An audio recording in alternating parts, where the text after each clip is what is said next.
Yes. Right on your lips. My name is Helen Dale, and I'm a columnist for The Spectator. I suspect a lot of you read my column about the Count Dankula case. Yes. And I suspect it's probably the first column from The Spectator that a lot of you have read. Please subscribe, it's a nice magazine and it pays as well. I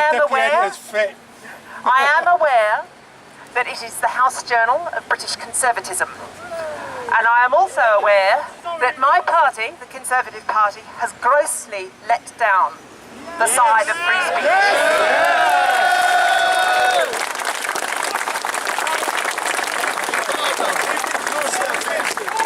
What Conservative do there exist? I wish to make 3 brief points.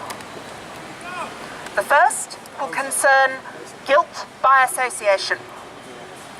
The second will concern saving Scottish banter. And the third will concern changing the law, by which I mean Section 1, subsection A of the Communications Act 2003. Let me return to the first point, guilt by association. This morning, I got a disturbed message from a friend of mine in my constituency association saying, "You're going to be sharing a stage with Tommy Robinson. You can't do that, it looks bad." To which my response was, "I'm sorry, ideas don't become wrong because of who believes in them." Yes.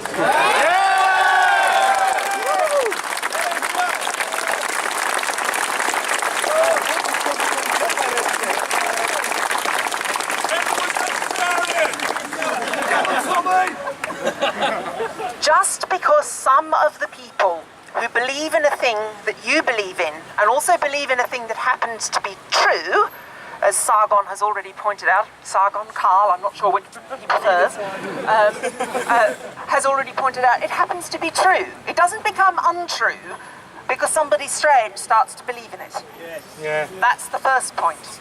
The second point, Scottish banter. I used to be a solicitor up in Scotland, and I became very familiar with Scottish banter. It is very funny. Scottish people are very funny. Their humour is one of the great gifts that Scotland has given the United Kingdom and the world.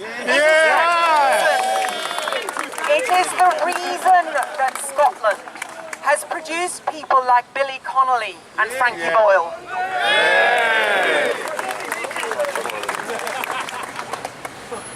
Even in the Scots law of defamation, there is a specific carve-out for the Scottish tendency to take the piss. Laugh at ourselves. Save Scottish banter, it's worth it. It's probably as valuable as the Scottish Enlightenment in the long run. Minor details.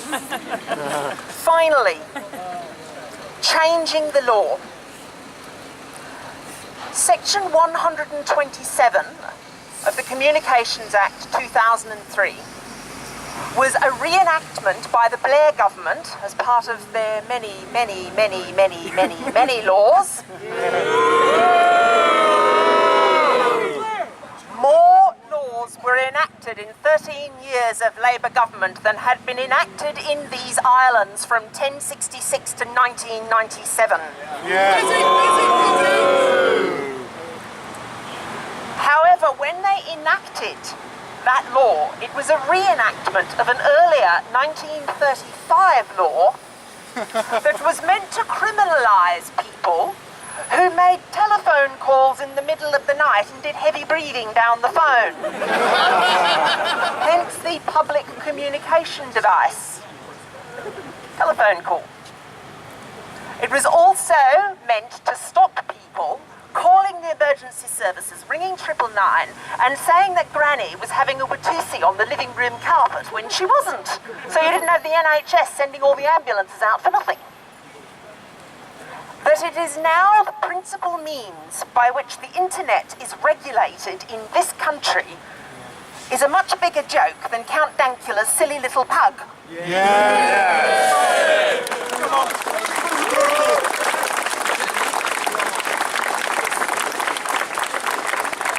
There is another part to this that is also very disturbing for anyone who has practiced law in Scotland. And I will try to describe it briefly. In England and Wales, it is possible for the police to bring prosecutions. I was talking about this to some of the officers from the Met here earlier. In Scotland, it is not. In Scotland, prosecutions are brought by the Crown Office and Procurator Fiscal Service, because Scotland has got a Roman law criminal system. That's why the name is so strange.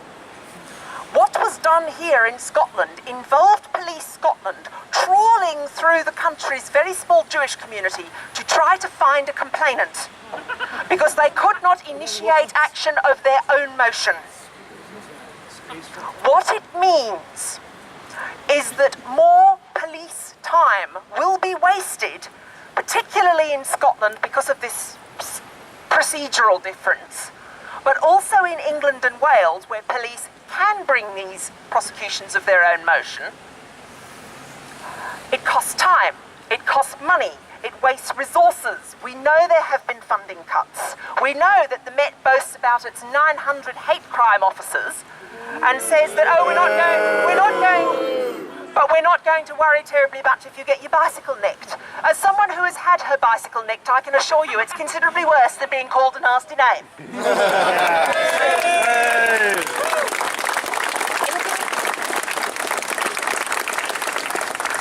In conclusion, guilt by association needs to get in the bin. It's nonsense. Scottish banter is worth saving. And section 127, subsection 1, section A, needs to be repealed.